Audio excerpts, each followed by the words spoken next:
안녕하세요. 윌리엄 리입니다. 우한폐렴 대비 각자 도생법 두 번째입니다. 지난 편을 못 보신 분은 지난 편을 먼저 보시길 바랍니다. 아니면 뭐 이 편 다 보시고 지난 편을 보셔도 됩니다. 아무튼 두 편 내용을 다 숙지하고 계시는 게 좋습니다. 오늘은 우한폐렴 감염 위험을 감소시키기 위해 한국 약국에서 구입할 수 있는 영양제와 처방 없이 구입 가능한 일반 의약품에 대해 말씀드리겠습니다. 이에 대해선 평소에 호흡기 감염이 잘 와서 이제 곤란을 겪는 분의 의견을 감안했으며 이분은 해당 분야 전문가는 아니라는 점 말씀드립니다. 즉 이분이 복용해 본 결과 괜찮더라는 일반 의약품, 즉 처방 없이 구입 가능한 약들에 대해서 말씀드리겠습니다. 이 내용은 제가 책임을 지는 것이 아니므로 구입 전에 반드시 그 제품을 구입하는 약국의 약사에게 제 방송 내용이 옳은지를 확인하시기 바랍니다. 제가 한국에 있을 때 복용한 제품은 이제 아연 계통 제품이요. 한미 약품 제텐신인데 아직도 생산하고 있더라고요. 지금 살펴보니까 근데 유해한 색소인 황색 4호 탈타진이 포함되어 있어서 좀 추천하기가 꺼려지네요. 탈트라진은 아직 캐나다에서도 사용이 금지되지 않은 색소입니다만 개인적으로 이것이 포함된 식품 등을 사 먹지 않고 있습니다. 뭐 알러지 같은 걸 일으킨다고 하는 이야기가 있는데요. 그런데 이제 다른 색소들은 몰라도 이 색소들, 이 색소, 탈트라진이 포함된 성분은 반드시 표기하게 되어 있습니다. 그냥 다른 거는 뭐 그냥 식용 색소, 컬러라고 쓸 수 있는데 탈트라진은 반드시 탈트라진이 포함되어 있다고. 이건 캐나다의 경우에, 한국의 경우는 어떤지 모르겠습니다. 북미에서 파는 이제 탈트라진이 포함된 대표적인 식품이 이제 오이 피클이에요. 요즘에는 이제 안 들어간 제품들을 갖다 간혹 판매하고 있으니까 미국, 캐나다 사시는 분들은 오이 피클 구입 시에 반드시 확인하시길 바랍니다. 탈트라진 들어있는지 안 들어있는지. 그 색깔을 갖다 오이 단면을 갖다 노랗게 만드는 그 색깔이에요. 아연 영양제는 이제 쿠팡 등의 종류가 많아요. 이에 대해서는 인터넷 등에서 정보를 찾아보시길 권합니다. 그리고 마스크 문제인데요. 마스크에서 가장 중요한 게 뭐냐면 하루 쓴 건 반드시 버려야 합니다. 재활용해서는 안 됩니다. 물론 이제 고성능 마스크를 자주 갈아주는 게 가장 좋습니다. 그런데 이제 마스크 가격이 만만치 않은데 근데 같은 값이면 싼 마스크를 자주 갈아주는 게 비싼 마스크 오래 쓰는 것보다 낫다고 합니다.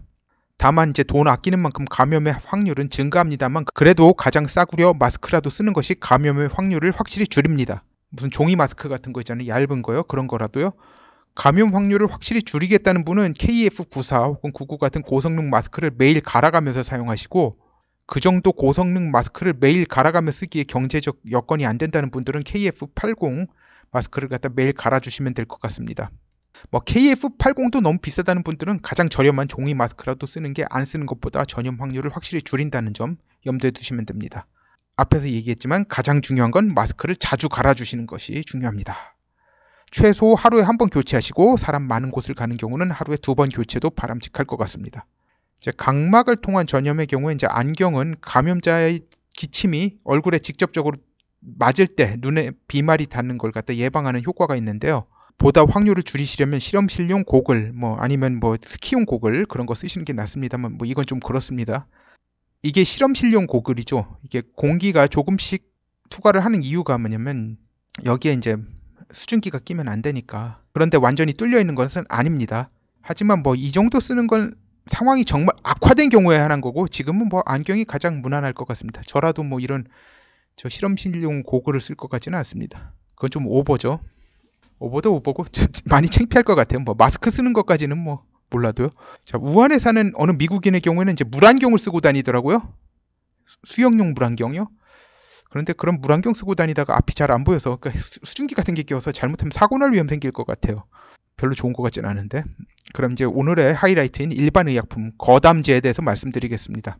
이게 이제 아까 그 호흡기 감염이 잦은 분에게 들은 걸 바탕으로 하는 겁니다. 이 부분이. 이 중 가장 먼저 추천하는 거담제 종류는 점액용해제입니다. 점액용해제는 이제 일반 의약품 점액용해제가 있고 전문 의약품 그러니까 처방으로만 받을 수 있는 점액용해제가 있는데 여기서는 일반 의약품 점액용해제만 말씀드리겠습니다. 전문 의약품 점액용해제는 의사분들하고 상담해서 받으시면 됩니다. 점액을 분해해서 점성을 감소시키는 성분을 점액용해제라고 합니다. 그러니까 덜 끈적하게 만드는 거죠. 그러니까 물같이 묽게 만드는 거예요. 근데 이제 묽게 만드는 게 가래가 많이 나오게 해가지고 묽게 만드는 것이 있는데 이거는 그게 아니라 점액 자체를 갖다 분해시켜가지고 점도를 낮추는 그런 겁니다. 첫 번째로 추천드리는 약은 뮤테란정이 있습니다. 아세틸시스틴 200mg입니다. 비교적 부작용이 적은 약이지만 개인적 편차가 있으므로 반드시 의사 혹은 약사와 상의 후에 복용을 결정하시기 바랍니다.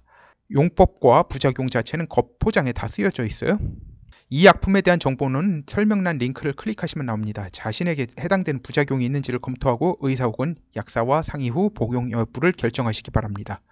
그런데 여기 복용량은 가래가 생긴 뒤에 복용량이므로 예방 목적으로 드시는 경우에는 스스로 알아서 감량해 드셔도 됩니다. 하지만 이거 자체도 이 용량도 그리 큰 편은 아닙니다. 이거 자체가 그냥 아미노산이에요. 그리고 위장관을 통과하면서 많이 파괴되고 해서 웬만한 양을 먹지 않고선 효과가 뚜렷이 안 나타날 수도 있습니다. 일단은 작은 포장으로 구입해서 가족들이 복용하고 괜찮은지를 살피고 괜찮으면 복용량을 증대하면 됩니다. 나이 6살 정도 위면은 복용할 수 있다고 하는데요. 네. 근데 이제 알약을 갖다 얼마나 삼키느냐, 그거는 조심해야죠. 애들마다 다 다르니까 목구멍이 작아서 잘 안 넘어가는 사람들도 있으니까 무리해서 넘기진 말고요. 그건 조심하셔야 됩니다. 잘못하면 그게 기도로 들어가면 위험하니까요. 자, 뮤테란 말고 이제 목틴이라는 제품도 있는데요. 성분 용량 같은데 캡슐당 가격이 훨씬 저렴합니다. 한 반값 정도 되나? 그럴 거예요. 이유는 모르겠습니다. 뮤테란은 한화제약, 목틴은 한미약품에서 발매되고 있습니다. 예방용으로 드셔도 되고 조금이라도 이제 목이 아프다든지 몸살 기운이 있으면 드시는 걸로 하든지 그건 각자가 알아서 판단할 수밖에 없습니다. 제 권장사항은 예방용으로 드시라. 어차피 아미노산인데 근데 이 약에 과민한 분은 뮤코팩트 같은 일반 의약품도 고려할 수 있는데 뮤코팩트는 사실 부작용이 더 많은 약이므로 뮤테란, 목틴이 부작용이 있는 경우 아니면 선택할 필요는 없고요. 선택을 하실 때는 의사 혹은 약사와 확실히 상담해서 조언을 받으시고 구입 여부를 결정하시기 바랍니다. 오늘은 여기까지 하겠습니다. 감사합니다.